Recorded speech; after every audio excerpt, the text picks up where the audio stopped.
오늘 나누고자 하는 본문은 아니지만 디모데후서 말씀을 먼저 읽고 말씀을 시작하려 합니다. 화면을 통해서 디모데후서 2장 15절과 3장 5절 두 말씀을 읽고자 합니다. 먼저 디모데후서 2장 15절입니다. 너는 진리의 말씀을 옳게 분별하며 부끄러울 것이 없는 일꾼으로 인정된 자로 자신을 하나님 앞에 드리기를 힘쓰라. 3장 5절입니다. 경건의 모양은 있으나 경건의 능력은 부인하니 이 같은 자들에게서 내가 돌아서라. 아멘. 사도 바울이 쓴 디모데 후서에는 예수 그리스도의 십자가 사랑으로 거듭난 일꾼들, 그리스도인들이 복음의 사명을 가지고 영원히 살아가길 바라는 마음을 담고 있습니다. 당신은 시대의 혼란, 말세의 징조가 나타나고 그 고통 속에서 몸부림치고 있는 이 그리스도인들을 향해서 복음의 전파가 단절되지 않도록 자신의 신앙을 더욱더 영적으로 무장하며 교회의 참된 일꾼으로 거듭나라라는 사도 바울의 소망과 다짐이 담겨 있습니다.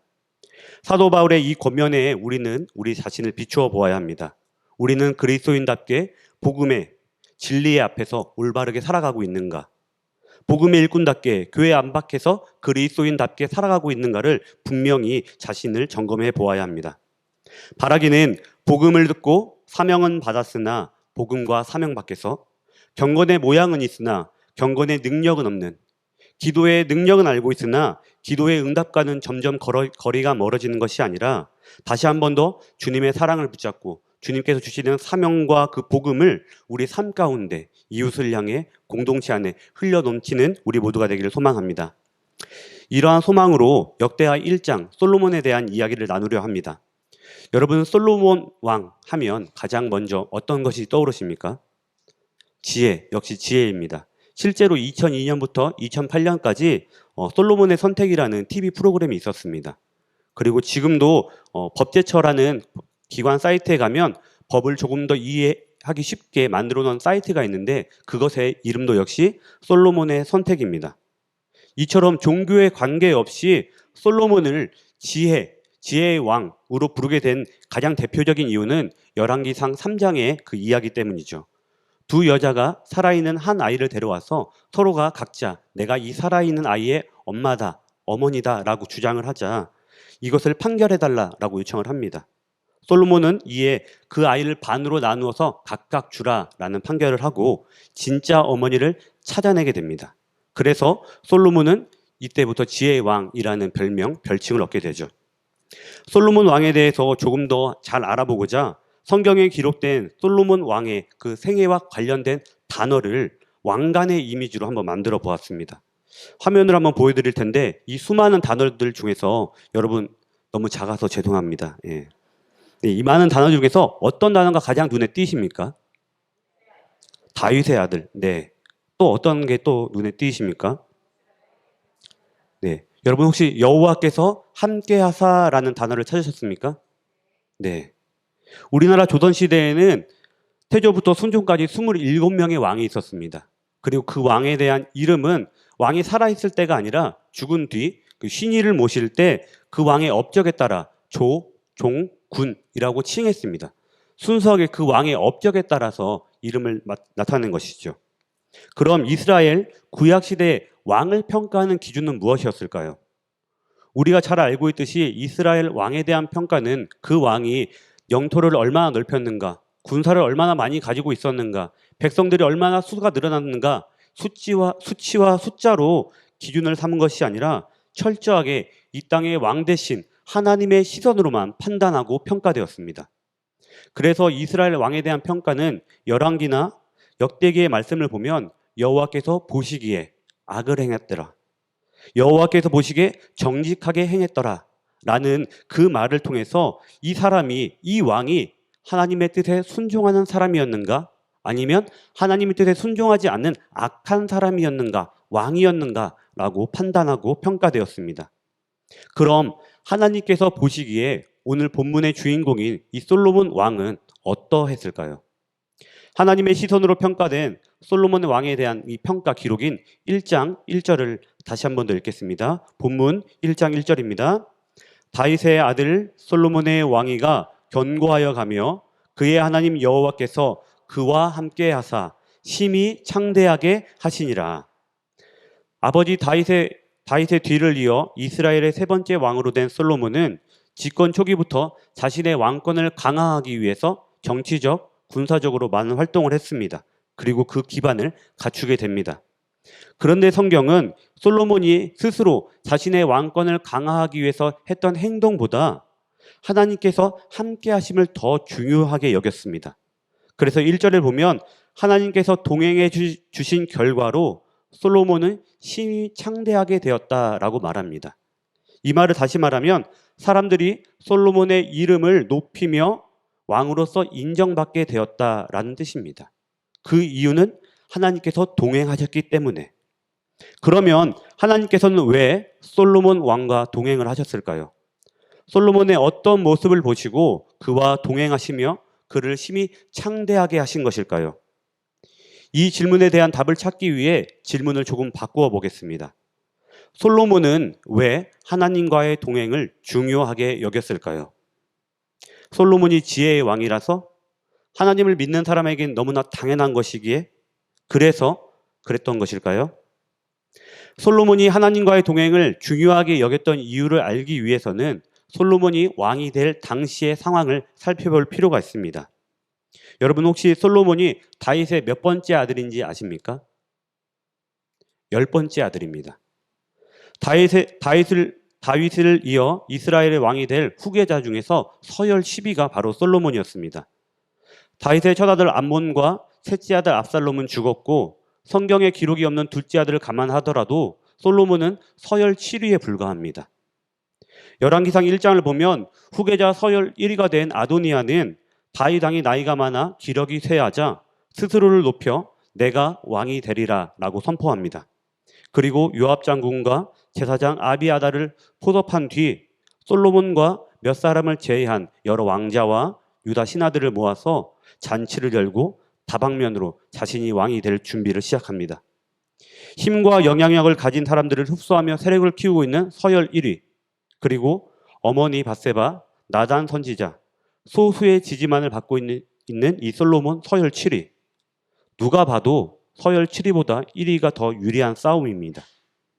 서열 7위가 왕이 되기 위해 또 왕이 된 이후에 왕권을 지키기 위해서는 서열 1위처럼 사람을 포섭하고 사람을 만나고 그들과 결탁할 수는 없습니다. 이 상황에서 솔로몬은 서열 1위 아도니아가 했던 방법이 아니라 전혀 다른 방법으로 왕위에 도전합니다. 그 해법이 담긴 열왕기상 2장 1절에서 3절 말씀을 화면을 통해서 읽겠습니다. 열왕기상 2장 1절에서 3절입니다. 다윗이 죽을 날이 임박하매 그의 아들 솔로몬에게 명령하여 이르되 내가 이제 세상 모든 사람이 가는 길로 가게 되었노니 너는 힘써 대장부가 되고 내 하나님 여호와의 명령을 지켜 그 길로 행하여 그 법률과 계명과 율례와 증거를 모세의 율법에 기록된 대로 지키라. 그리하면 내가 무엇을 하든지 어디로 가든지 형통할지라. 아멘. 죽음을 앞둔 다윗 왕은 자신의 뒤를 이어 이스라엘을 이끌어갈 솔로몬에게 여호와의 명령을 힘써 지키는 사람이 될 것을 당부합니다. 하나님 한 분만을 전적으로 의지하며 살아갈 때 내가 무엇을 하든지 어디로 가든지 형통, 번영할 것이라는 삶의 진리와 정수를 분명히 전합니다. 그리고 서열 7위에서 왕이 된 이 솔로몬은 왕이 되기 직후 왕으로서 무엇인가를 행하고 결정해야 할 때 무엇을 어떻게 해야 하는가, 무엇이 우선순위인가, 어떤 것이 더 하나님 보시기에 올바른 행위인가 라는 그 의문이 들 때마다 다윗 왕이 유언으로까지 강조한 하나님의 뜻과 명령, 약속 등이 담긴 율법, 말씀을 찾아 하나님께서 어떤 행동을 하라고 하셨는지 또 하지 말라고 하셨는지를 묵상하며 하나님께서 행하실 그 약속과 기대감을 가지고 나아갔습니다. 즉 말씀을 삶의 기준 삼아 소망하고 하나님과 동행하고자 한 사람이 바로 솔로몬이었습니다. 말씀을 묵상하고 순종한 이 솔로몬의 모습은 당연히 하나님 보시기에 합당한 모습이었고 그와 동행하시며 그의 삶을 심히 견고히 창대히 인도해 주셨습니다. 우리 그리스도인에게도 크고 작은 풍랑이 늘 불어옵니다. 현실의 복은 당연히 높아 보이기만 합니다. 눈앞의 풍랑과 벽을 넘기 위해 상황에 따라서 좋은 판단력과 조언이 필요할 수도 있습니다. 또는 사람이나 시간이 필요할 수도 있습니다. 물질이나 능력이 필요할 때도 있습니다.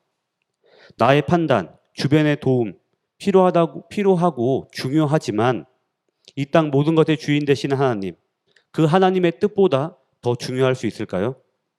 하나님의 행하심과 약속보다 내가 가지고 있는 계획이 더 확실할 수 있을까요? 삶의 모든 상황 속에서 특히 풍랑이 불어오는 그 현실의 벽 앞에서 우리가 가장 먼저 행해야 할 것은 하나님과 동행하는 것입니다. 하나님과 동행하기 위해 말씀을 기준 삼고 붙잡는 것이 가장 먼저임을 기억하시길 바랍니다. 우리도 솔로몬처럼 하나님과의 동행을 최우선시할 때 심히 창대케 되는 은혜를 누리게 될 줄로 믿습니다. 솔로몬을 긍정적으로 평가하는 두 번째 이유는 하나님을 자신의 왕으로 여겼기 때문입니다. 오늘 본문 6절의 말씀을 보면 솔로몬은 하나님께서 자신의 왕되심을 증명하기 위해 온 정성과 온 마음을 다해 예배를 드립니다. 우리가 흔히 알고 있는 일천번제지요. 솔로몬이 일천번제를 드린 이유를 살펴보기에 앞서 우리가 먼저 주목할 것은 일천번제를 솔로몬 혼자서 드린 것이 아니라는 것입니다. 본문 2절과 3절의 말씀을 보면 솔로몬은 온 이스라엘의 천부장, 백부장, 재판관, 방백, 족장들을 부르고 그들과 함께 기브온 산당으로 올라가 일천번제를 드립니다. 성경학자들은 신하들과 함께 이 일천번제를 드린 이유에 대해 본문 8절 하나님께서 다윗을 대신하여 자신을 왕으로 세우셨다라는 이 솔로몬의 신앙 고백과 연결하여 신하들과 지도자들 앞에서 자신의 왕권을 강화하기 위한 목적, 또 솔로몬 자신을 포함한 온 이스라엘 민족의 정체성을 분명히 하기 위해서 그들과 함께 기브온 산당으로 올라갔다고 합니다. 두 가지의 목적을 가지고 있지만 공통점은 바로 앞서 말씀드린 것처럼 하나님만이 왕이시다라는 것입니다.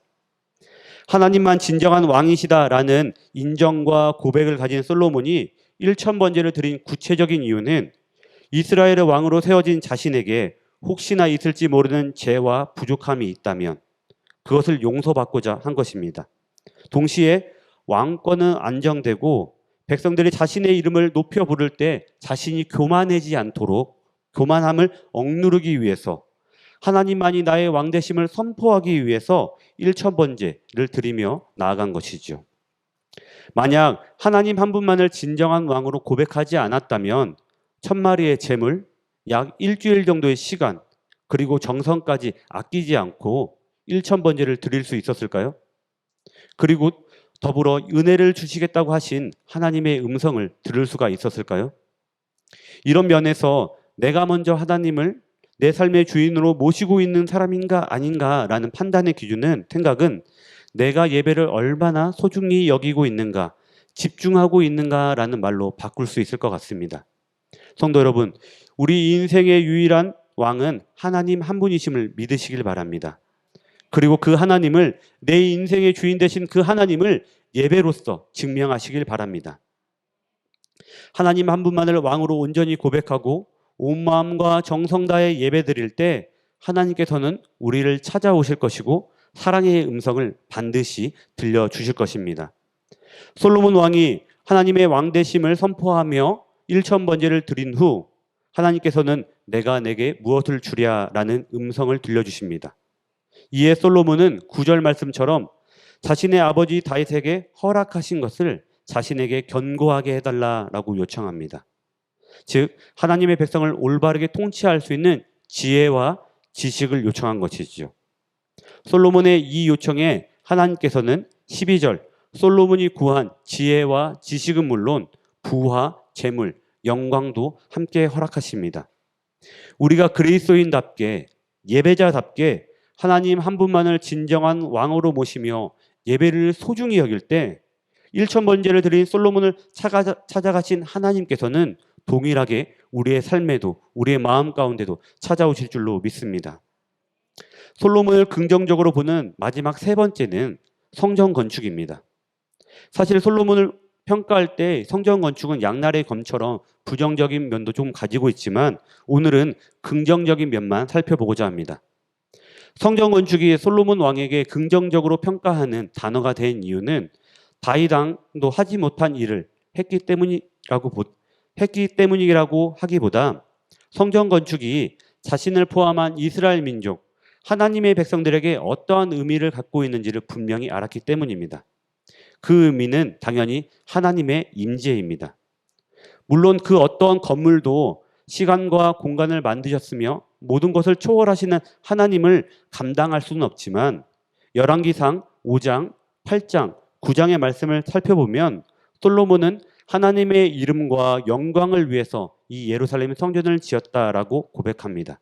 그리고 이 예루살렘 성전이 하나님의 임재, 은혜가 임하는 곳이 되기를 소망하며 백성들도 그 앞에 나아오라라고 말합니다. 구체적으로 역대하 7장 11절의 말씀을 보면 하나님께서는 성전과 왕궁 공사가 끝난 뒤 솔로몬에게 찾아가셔서 솔로몬의 소망대로 이스라엘이 범죄하여 이방과의 전투에서 패했을 때, 그리고 공격을 당하고 있을 때 기도할 때, 가뭄과 기근, 질병으로 고통받으며 기도할 때, 심지어 이방인들도 성전을 향하여 하나님을 부르짖으며 기도할 때 역대하 7장 16절 내 마음과 내 눈이 항상 그곳 성전에 있을 것이다 라는 음성을 들려주시며 하나님의 백성들이 성전, 하나님의 임재를 통하여 하나님께서 베푸시는 은혜와 응답, 회복으로 나아갈 수 있는 길을 분명히 열어주셨습니다. 오늘도 우리는 하나님의 임재를 구하며 이 자리에 모였습니다. 이 자리에 모인 우리 모두에게 우리의 기도를 들으시는 하나님께서 회복과 소망을 베풀어 주시기를 축원합니다. 지금까지 하나님 보시기에 솔로몬 왕이 칭찬받는, 긍정적으로 평가받는 세 가지 동행, 일천번제, 성전 건축에 대해서 살펴보았는데 지금도 그렇지만 우리는 앞으로도 동일하게 그리스도인으로 하나님의 자녀답게 살아가야 합니다. 여러분 그렇게 살아가길 원하십니까? 그렇다면 요한복음 1장 1절을 기억하시길 바랍니다. 태초에 말씀이 계시니라. 이 말씀이 하나님과 함께 계셨으니 이 말씀은 곧 하나님이시니라. 이 말씀 곧 예수 그리스도를 뜻하죠. 태초부터 하나님과 함께 하시며 인간의 몸으로 이 땅에 오신 그 말씀, 우리를 모든 죄악에서 대속하시기 위해 십자가에서 피 흘리신 그분, 우리의 신음과 연약함을 외면하지 않으시고 우리에게 먼저 찾아와 우리를 안아주시고 감싸주시며 회복시키신 분, 그리고 지금도 우리의 마음을 두드리고 계신 그분, 길과 진리와 생명 되신 예수 그리스도 한 분만을 우리는 온전히 바라보고 닮아가야 합니다. 우리의 삶의 시선을 하나님께, 주님께 고정하며 나아갈 때 주님께서는 우리의 믿음을 온전케 하시는 은혜를 베풀어 주실 것입니다. 동행, 일천번제, 성전건축, 이 세 가지의 단어로만 보면 솔로몬은 분명히 긍정적으로 하나님께서 보시기에 좋은 왕으로 평가됩니다. 하지만 정반대되는 솔로몬을 부정적으로 보는 단어 또한, 의미 또한 성경에 기록되어 있습니다. 솔로몬 왕이 부정적으로 평가받게 된 결정적인 이유가 담긴 오늘 역대하 1장 13절에서 15절 말씀을 함께 읽겠습니다. 본문 13절에서 15절 말씀입니다.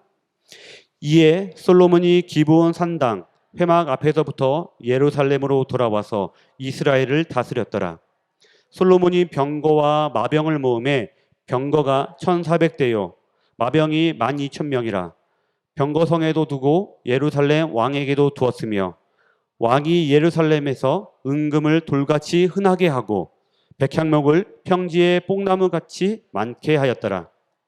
병거, 병마, 은금, 백향목, 그리고 이 본문에 담겨 있지 않지만 결혼, 후궁, 첩이라는 단어가 솔로몬을 부정적으로 만듭니다. 역대하 1장 1절에서 13절까지의 말씀을 읽으면 솔로몬은 분명히 하나님 한 분만을 왕으로 모시며 하나님 한 분께만 온전히 집중했습니다. 그리고 하나님이 주시는 지혜와 지식을 받았지요. 그런데 다시 예루살렘으로 돌아왔다는 이 14절 이후의 말씀을 살펴보면 왕으로서 이스라엘을 통치하기 위해 하나님을 의지하면서도 동시에 눈에 보이는 병마를 통해서 이방 국가를 견제했습니다. 또 은금을 통해서 국가를 부유하게 만들고자 했습니다. 또한 솔로몬은 이방 국가의 공주들과 결혼을 통해서 동맹을 맺는 외교 전략을 갖추었는데, 성경 기록을 살펴보면 솔로몬은 후궁이 700명, 첩이 300명 있었다고 합니다. 많은 사람과 결혼한 것 자체가 부정적이라는 것은 아닙니다. 솔로몬이 1000명의 이방인 후궁, 첩을 두었다는 것은 1000번의 결혼을 통해서 하나님께서 가나안 땅에 절대 있어서는 안 된다라고 말한 그 우상이 하나만 있어도 혼란스럽고 불순종인데 1000개의 이방 우상을 이스라엘 땅으로 유입했다는 것입니다. 이스라엘을 하나님의 나라가 아닌 우상의 나라로 만들며 혼란스럽게 만들었다는 것이죠. 하나님께서는 모세를 통해 신명기 17장 14절에서 18절 말씀에 많은 병마, 은금, 아내를 두지 말라라고 분명히 경고하셨음에도 불구하고 솔로몬은 이를 따르지 않고 병마, 아내, 은금을 쌓아둠으로 하나님의 시선에서 벗어난 부정적인 왕으로 평가될 수 있습니다. 결국 솔로몬 왕이 죽은 후 이스라엘은 하나님 말씀대로 내부적으로는 남유다와 북이스라엘로 분열되었고, 외부적으로는 그동안 자신들에게 조공을 바치던 이방 국가에게 끊임없이 침략을 당하며 오히려 조공을 바치기까지 됩니다. 그러면 솔로몬 왕은 왜 이처럼 긍정적인 평가를 받는 행동과 부정적인 평가를 받는 행동을 동시에 하게 된 것일까요? 여러분, 혹시 솔로몬 왕의 이름의 뜻을 알고 계십니까? 바로 평화로운이라는 뜻입니다.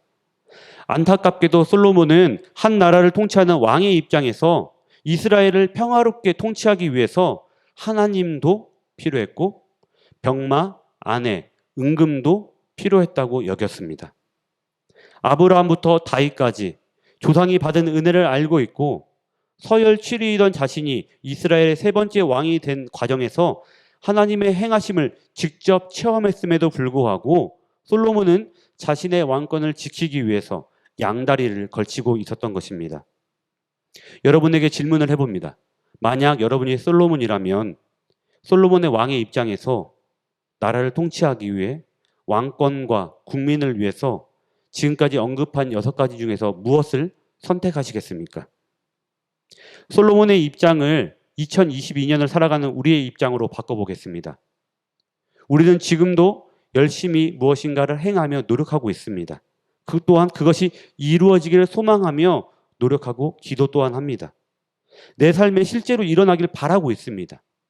하지만 정작 우리가 붙잡고 집중하는 것은 무엇인가요? 개인마다 정의와 형태는 다르지만 우리 모두는 평화, 번영, 행복한 삶을 원합니다. 그리고 그것을 이루기 위해 계획을 세우고 부단한 노력 또한 하고 있습니다. 이러한 소망과 생각, 노력이 있다면 우리는 우리 자신이 바라는 평안, 행복, 기쁨, 그리고 앞으로의 비전까지 더 분명하게 보여주며 우리와 동행하며 힘주는 존재가 누구인지 분명히 결정해야 합니다.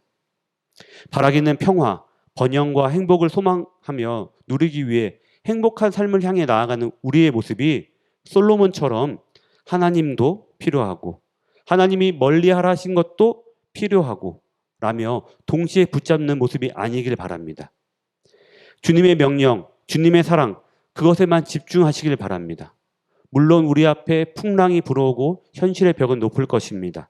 하지만 그것 때문에 다른 것을 바라보는 것이 아니라 오직 주님 한 분만 붙잡으시길 바랍니다. 그것이 주님께서 우리에게 말씀하신 그리스도인의 모습입니다. 어쩌면 고통스러운 삶, 혼란스러운 이 시대 속에서 우리는 솔로몬 왕보다 더 지혜로워야 합니다. 지혜롭게 행동을 해야 합니다. 그 이유는 우리 각 사람이 주님의 사랑으로 거듭난 그리스도인답게 왕 대신 주님과 동행하며 온 마음으로 예배드리고 살아가야 하는 이유도 있지만, 앞서 말씀드린 것처럼 솔로몬이 양다리를 거친 결과 이스라엘 나라는 분열되었고 하나님 앞에서 더 악한 모습을 보이는 후대의 왕이 등장했기 때문입니다. 이 말은 우리가 주님께 받은 사랑을 전해야 하는 영원 구원의 대상자, 아직 복음 밖에 있는 우리의 가족과 이웃들이 우리의 언행을 보고 있다는 뜻입니다. 영향을 받는다는 뜻이지요.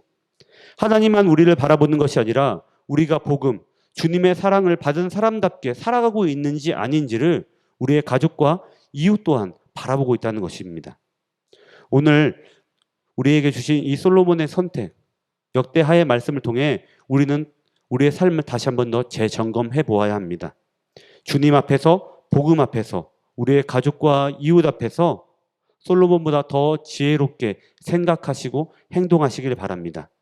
우리가 그렇게 나아갈 때 우리가 말씀을 시작하며 읽었던 디모데 후서의 말씀처럼 왕 대신 주님께 칭찬받는 그리스도인, 복음의 사명을 잘 감당하는 일꾼, 경건의 모양만 있는 것이 아니라 경건의 능력 또한 누리고 나누는 참된 그리스도인으로 거듭나고 성장하게 될 줄로 믿습니다. 우리 모두가 그런 그리스도인 되길 간절히 축원합니다. 기도하겠습니다. 하나님, 오늘도 우리의 삶을 주관하여 주셔서 이곳에 나와 하나님께 예배드릴 수 있도록 인도하시니 감사드립니다. 이 시간에도 세상의 많은 곳들이 우리를 부르고 있으나 주님께서 우리에게 허락하신 사랑을 지키고 믿음과 신앙을 더 무장하고자 왕 대신 주님을 바라보며 말씀과 결단의 자리에 나왔습니다. 이곳에 모인 우리 모두에게 주님을 향한 분명한 사랑 고백과 함께 왕 대신 주님과 동행하며 말씀과 기도로 찬양으로 승리하는 은혜를 베풀어 주시옵소서. 우리의 믿음이 연약하여 흔들리며 때로는 세상과 타협할 때도 있지만 주님께서 우리를 더욱더 강하게 붙잡아 주시어 우리의 신앙이 회복되게 하시고 세상이 줄 수 없는 놀라운 사랑이 우리의 인생, 가정, 교회에 흘러 넘치게 하여 주시옵소서. 예수님의 이름으로 기도합니다. 아멘.